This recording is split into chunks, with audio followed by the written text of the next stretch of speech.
আজকে একটু মন চাইলো চাটা একটু অন্যরকমভাবে বানাই, তাই একটু এলাচ দিয়ে দিয়েছি আর আদাটাও ছেঁচে দিয়েছি। কারণ সবসময় আদাটা ঘষেই দিই, ঘষে দিলে কিন্তু অতটা রসও বেরোয় না। আর এলাচটা দেওয়াতেই কিন্তু এলাচি চা হয়ে গেছে, একটা এলাচির দারুণ স্মেল এসেছিলো। কিন্তু তিনজনের জন্য চা করলাম আজকে, একটা কাকির জন্য আর আমার জন্য আর বাবার জন্য করেছি। হ্যালো এভরিওয়ান, আমি রূপশ্রী। আমার একটি নতুন ব্লগে তোমাদের সবাইকে জানাই অনেক অনেক ওয়েলকাম। আমি আজকে একটু চা বিস্কিট নিয়ে বারান্দায় সিঁড়িতে বসে বসে চা খাচ্ছি, বাইরের দৃশ্য দেখতে দেখতে।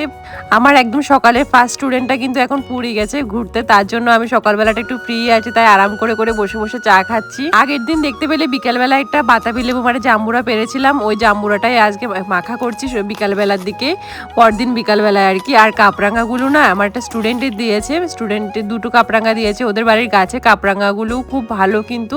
আর বাতাবি লেবুটাও দেখছো কোষগুলো, বাতাবি লেবুর যে কোষগুলো আছে কতটা সুন্দর সুন্দর, পুরো রসালো কোষ।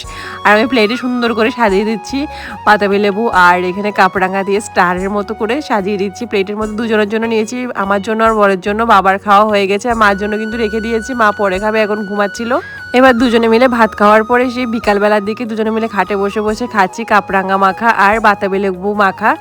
দুটোই কিন্তু মিষ্টি ছিল, কাপরাঙাটাও ভীষণ মিষ্টি আর বাতাবি লেবুটা তো আমাদের নিজেদের গাছের বাতাবি লেবু, ওটাও খুব ভীষণ মিষ্টি। কিন্তু এই মাখা দেখে কার কার খেতে লোভ লাগছে বলো, কার কার জিভে জল চলে এসেছে বাতাবি লেবু আর কাপরাঙা মাখা দেখে।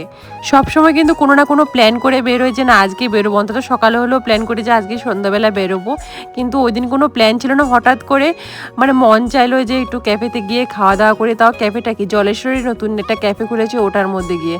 তো বরকে বললাম, বর নিয়ে গেল। এখানে ফার্স্টে নিয়ে নিলাম চিকেন সিঙ্গারা, যেগুলো 5 টাকা করে পিস ছিল, 4টে নিলাম। আমি একটাই ট্রাই করেছি আর বাদ বাকিগুলো বরে খেয়েছে। চিকেন সিঙ্গারাগুলো সত্যি খুব কিউট দেখতে, এমনি খেতেও টেস্টি। তারপর নিয়ে নিয়েছি এখানে চিকেন ললিপপ আর চিকেন শাটে, দুটোই কিন্তু খুব ভালো ছিল, টেস্টি ছিল, দেখতেই বোঝা যাচ্ছে যে কতটা টেস্টি, মানে ক্রাঞ্চিও ছিল, পুরো গরম গরম বানিয়ে দিচ্ছিল। আর কাস্টমারের ভিড়টা তো দেখতে পেলে, দেখতে কিন্তু অতটা রেস্টুরেন্ট ক্যাফে আর কি, রেস্টুরেন্ট না, ক্যাফেটা এতটা সুন্দর না, কিন্তু খাওয়া দাওয়া কিন্তু দারুণ, একদম ফ্রেশ খাওয়া দাওয়া। আর কাস্টমারের তো ভিড় লেগেই আছিল। আমি ভাবলাম যে চাউমিন খাবো, কিন্তু চাউমিনে পুরো অর্ডার পড়ে গেছে, তো দেরি হবে চাউমিন বানাতে, তাই এগুলো খেয়েই চলে এসেছে, চাউমিন আর খাইনি। এই চিকেন ললিপপ চিকেন চাটে সিঙ্গারার সাথে কিন্তু স্যালাড দিয়েছে, দেন সঙ্গে একটা কিন্তু গ্রিন চাটনিও দিয়েছে, যেটাও কিন্তু খুব ভালো ছিল খেতে। সবাই বলে যে আমি নাকি বেশি একটু ফাস্টফুড খাই, সত্যি ফাস্টফুডের কারণে কিন্তু অনেক ক্ষতি হয়েছে আমার। তারপরেও আমি মনে করি যে খেয়েই মরবো, না খেয়ে কেন মরবো, খেয়েই যাবো সারা জীবন একটু একটু করে, যতদিনে বাঁচি, একদিন বাঁচলো একদিনে খেয়েই যাবো।